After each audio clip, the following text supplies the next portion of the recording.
Hello everyone, my name is Shonda and welcome to my channel Under the Needle. Today we are doing a pattern review. We are reviewing the pattern Lucy by GE Designs, Gudrun Erla, who is the owner of GE Designs. So we'll be reviewing this pattern today. Um, I have done a lot of Gudrun's patterns, a lot of them, because she, throughout the pandemic, did these interactive events, these interactive sew-alongs, where she would actually provide snack suggestions and recipes and cocktail recipes and a music playlist, and we would meet. So she would do a live stream, usually start about 10 o'clock Eastern time or something like that, and she would do a live stream where she would demo step one of a pattern, and we would maybe get to meet another person in the quilt world, and and she would basically demo the pattern, and after the demo we would all just start sewing, and we would listen to our music and eat our snacks and sip our cocktails or whatever we were deciding to do, and we would all be in our own homes, but we were all together, if that makes sense. And she did three of these. The first one I did not join. It was called Elvira, and I missed that one. I had just discovered her at that point, but then she did two other ones, Hope and Harmony, and they were fun. And so I've done a lot of her patterns just because I participated in some of those sew-alongs. And there's also a couple other ones that she did as well that I joined in. I just kind of like the idea of sewing and sewing sewing with a group, even if I'm alone. I kind of like that collective idea. And that's kind of how I was introduced to her. I think I had seen some of her work before, but I didn't really start following her until the pandemic. So probably maybe around this time last year is when I really started following her kind of hardcore. And I'm a huge fan of her patterns. I love patterns that look complex but go together so simply. And that's how her patterns are, all of them. They, at least every one that I've done or read or looked at, they look difficult, but they are not. All these little pieces, like when you look at this pattern, you know, all these little tiny pieces, but you never cut a little tiny piece, ever. You literally deal with squares and rectangles, and when you're done, you have this.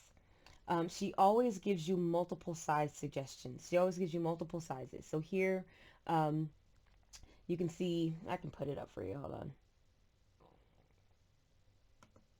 on. So you've got the crib size, throw, lap, full, queen, and king. So we have 6 different sizes. In addition to 6 different sizes, you also have 4 different layout options. Like, that's incredible. So depending on what fabric you use and depending on how you lay it out, you can make this quilt 5 times, and all 5 times it looks completely different. Um, because the quilt that I made doesn't look like any of these, right? Even though it's kind of laid out the same. So like you can see on the cover here, we have layout 1 and 2. I can never get this right, guys, as far as making it straight. When I'm holding stuff up, it's always crooked. It's always, because if I make it to where it's convenient for me, to where it makes sense to me, it'll be backwards for you. So I just, struggle through. But so we've got 2 layout options on the cover here. And then we have a third layout option that you can see here. And then there's a fourth layout option, which is, I think, this one here. I can't give you the pattern, but just cover the words, right? But yeah, multiple different layout options. So I had bought this pattern, and I have tons of patterns, but I ended up making this one because my daughter chose it, right? So just, I know this is a pattern review, but I talk too much, and so I'm about to talk too much as usual. So Here's the thing. Every time I'm in one of my quilt groups on Facebook, invariably, at least once or twice a month, I see a post where someone made someone a quilt, and the person that received it didn't like it, didn't appreciate it. And the giver, the quilter, the maker, was upset, you know? And the feedback is always, hey, I would love a quilt and I would love a quilt. And sometimes they put a picture of the quilt. And I look at the picture and I'm like, I don't like that quilt either. So here's we as quilters, we know the time, the attention, the labor, the love, the blood, sweat, and tears, sometimes literally blood, sweat, and tears, because you can poke yourself on a needle, on a seam ripper, and there is actually blood, and sometimes there's sweat, and sometimes there are tears, like literally blood, sweat, and tears sometimes can go into making a quilt. Not to mention the money that it can cost, um, depending on how you buy your fabric. So we know that. But the people that we're giving a quilt to, they don't know. They don't know. So even if they might not like your fabric selection, um, th- it's it's more than just I don't like the way that it looks, right? But they also just don't like they don't understand how much went into you making it. So I do understand. But if someone gifted me a quilt, if someone gives me any quilt, any gift of any kind, I'm always going to act like it's the best thing on earth, right? Oh my God, this is so pretty. This is so gorgeous. This is beautiful. I love it, even if I don't, right? Because that's just how I was raised. You're supposed to be polite. You're not supposed to be rude. You don't want to offend anyone. But we've all gotten a gift that we didn't like. But if someone gave me a quilt and I didn't like the fabrics that they chose, and if it wasn't pretty to me, I would still appreciate the time that went into making it, but I probably wouldn't use it because it's not pretty to me. And life is too short to use things that aren't pretty, in my opinion. So I would keep the quilt, but it would find itself on a shelf somewhere. It would not be displayed on my bed. It would not be displayed on my couch. You're not going to see it because if I don't like it, I'm not going to display it. And that's just how I feel. So I have given quilts, right? But generally, when I give a quilt, I don't follow up on it, right? I don't. I, I've given a quilt to people. I've generally only given quilts to people that I know are going to use them or appreciate them, or they live in my home, right? They live with me, my children, my fiance. I've made quilts for them because the quilt is in my home and I still have some control over it, right? Other quilts that I've given are to people who make things. I have an aunt that crochets. She crochets blankets, so she knows the work that goes into creating something. I have another aunt that does a lot of, refinishing furniture and building stuff and all that. So she's very familiar with, the work that goes into making things. So she was going to appreciate it. I give a quilt to my grandmother because the first quilt that I ever made, I gave to my grandmother, and she still has that thing. And it's been over 20 years. She's going to keep whatever I give her and take care of it forever, right? I'll get it back one day when she passes. Like, she keeps everything. I gave a quilt to my mother. You know, these are people that I have gifted quilts to. There are other people that I've given quilts to as well, and I don't know what's going to happen to those. One of my fiance's cousin, I gifted her a quilt. I have no idea if she liked it, didn't like it, uses it or not, and that's okay. I made it. It reminded me of her. I gave it to her. And wherever it goes from there is not up to me. And I'm not going to shed any tears over it. Um, my fiance's children, I made a quilt for each of them. I have no idea where that is, if they still use it. I don't know, and I'm not going to ask. I'm not going to ask a 10-year-old, hey, you still got that quilt I gave? Like, no. You gift it, and it's done. It's out of your hands. You don't worry about it. And that's how I feel. So to make a long story short, I made a quilt for my daughter that I thought was perfectly lovely. Okay? It was simple, and I made it for her. Today, that quilt is folded up in a closet, and not even the closet in her room. It's like the closet where we keep extra toilet paper. That's where it is. It's not in her room. It's not on her bed. It's not used because she didn't like it. Even though I felt like it was perfectly lovely, she didn't like it, and therefore she didn't use it. So when she was going off to college, I said, okay, I want to make you another quilt, but this time I want you to choose.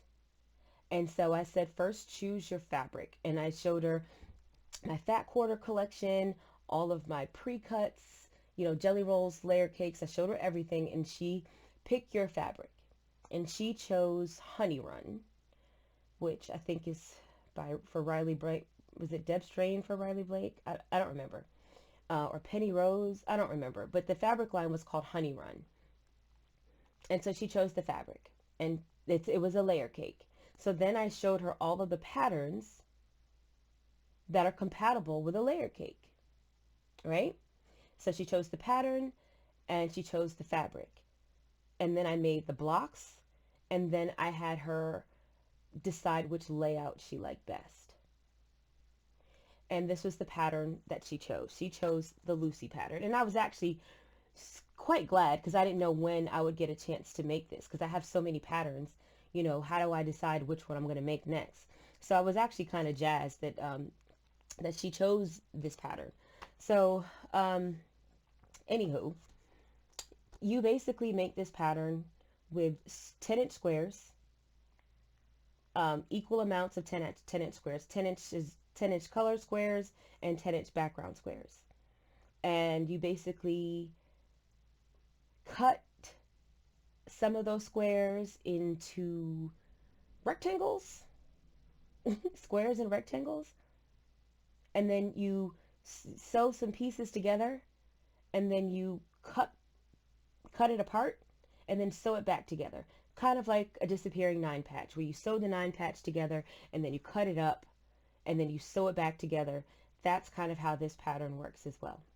So it is so easy. It went together so quickly. I think I put it together in I think I had all the blocks done in literally 2 afternoons, like 2 Saturdays. And so my finished result, what my quilt looked like, was this here.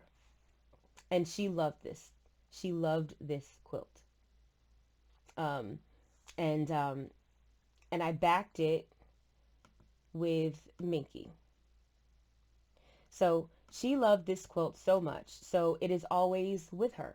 So I wanted to show you the quilt in real life, but I couldn't because she went away to visit her dad in Georgia for a week, and she took this quilt with her because I went in her room to get it so I could show it to you guys live, and I couldn't. I had to go back and get one of the pictures that I had taken because she loves this quilt so much that she took it with her. And so, to my point, if you want to make a quilt for someone and you really want them to love it, let them have some input in your colors, in your fabric selection, in your pattern. That is going to increase the chances that they're going to like it and enjoy it and use it in the way that you want them to.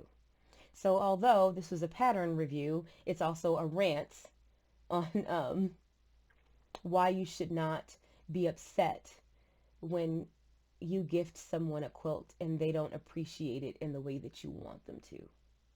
That's just life. I remember one year for Christmas, my grandmother got me a sweater in a size medium. Ladies and gentlemen, I have not been a size medium probably since I was 12 years old. Okay? A medium. I needed an XL, maybe a 1X. Medium. But it's my grandmother. So I thanked her and I smiled and I told her it was beautiful. And then I went home and gifted it to someone else, or, Salvation Army or something, because there is no world where I wear a medium.